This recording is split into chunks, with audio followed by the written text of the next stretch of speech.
All right, we're going to step away from that for a moment. You can see there the mayor of Minneapolis, Frey, is about to speak. Let's listen. Words that can capture the horror and the evil of this unspeakable act. Children are dead. There are families that have a deceased child.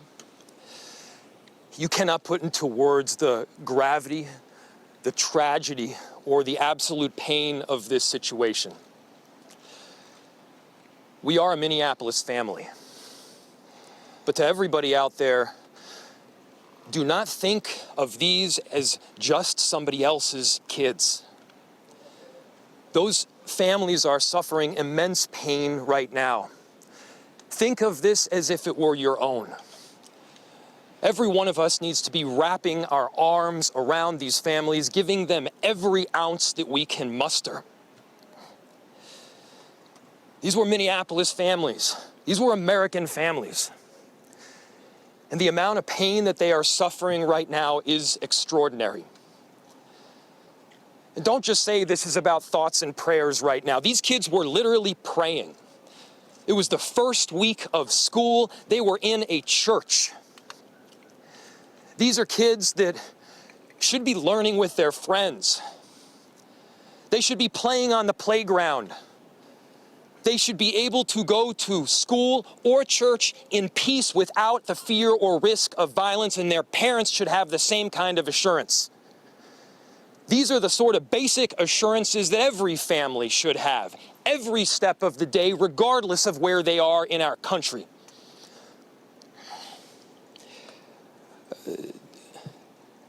I'm so deeply saddened, and I'm so sorry to the families that I know are suffering right now. My ask is to everyone, stand by them, love them. These families have forever been changed, and we've all been changed with them. We need to do everything possible to support them through this time. We have a family resource center that has been set up. I'm grateful for all of the law enforcement agencies from a number of different jurisdictions, and all the different departmental support that we've received. They're going to be working tirelessly. There's also a family resource center that is being set up as we speak to make sure that we're there for everybody. Again, to the families that are suffering, to those that have experienced loss, I'm so deeply sorry. We're going to be with you every step of the way. We love you. This kind of act of evil should never happen, and it happens far too often. The chief will provide additional details. My name is Brian O'Hara, B-R-I-A-N, O''H-A-R-A. I am the Minneapolis Police Chief. Earlier today, just before 8:30 a.m., our city experienced an unthinkable tragedy. Minneapolis police officers responded to a report of a shooting at a mass that was happening at the Annunciation Roman Catholic Church on the block behind me. This worship service was marking the first week of school for children that are attending the Annunciation Catholic School.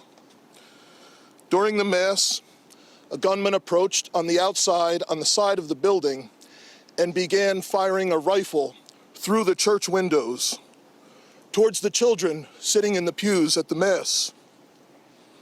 Shooting through the windows, he struck children and worshipers that were inside the building.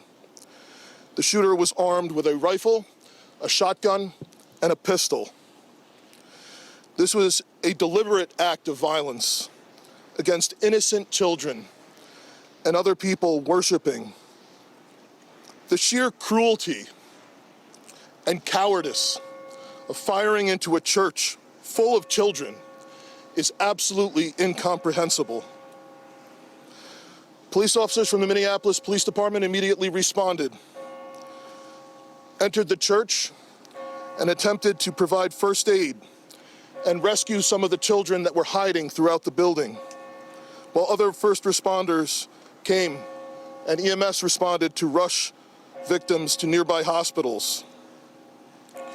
2 young children, ages 8 and 10, were killed where they sat in the pews. Their parents have been notified. 17 other people were injured, 14 of them being children. 2 of those children are in critical condition. The coward who fired these shots ultimately took his own life in the rear of the church. Our hearts are broken for the families who have lost their children, for these young lives that are now fighting to recover, and for our entire community that has been so deeply traumatized by this senseless attack. We will stand together to protect our children, our schools, and our houses of worship. This deliberate act of violence is just a sign of cruelty that is beyond comprehension. Our hearts are broken for everyone that's been affected by this tragedy. As we begin the difficult path of healing, I want the community to know this, that even in the face of such evil, the Minneapolis Police Department and all of our law enforcement partners stand with our community. We stand with these families and with this parish. We will continue to be here for you. With that, the investigation is obviously in its preliminary stages, and I will attempt to take some questions to provide further information. Chief, what can you tell us about the suspect in this case? How old was he? Any kind of motivation? Any notes or any other information you might have left behind? So we were looking, the question was, what can be said about the shooter? We believe it is one suspect, a sole shooter. We believe he is deceased. He is in his early 20s, does not have an extensive known criminal history, and we are looking through information left behind to try and determine some type of motive. Yeah. How many kids attend the school? How many kids at the school? How many children? I don't have an exact, the question was how many children at the school. There were dozens of children inside the mass at the time. I don't have an exact count. The children have been relocated into the school, which is where their families are reunifying with them. Other than the weapons, Reg. Other than the weapons, was the shooter a student, former student? Was he a former employee? Do we know that? The question was, do we know if the shooter was a former school employee or a former student? We don't have that information. Did he leave anything behind other than the weapons? There's a vehicle. The question was anything left behind? There's a vehicle that we believe that the suspect used that is being searched, and we will be conducting other searches related to this. Where was it parked? Inside the parking lot here. Yep. There was some neighbors who said that the door to the church had been barricaded. Yep. Is that correct? So the question was, neighbors had said that the door to the church had been barricaded.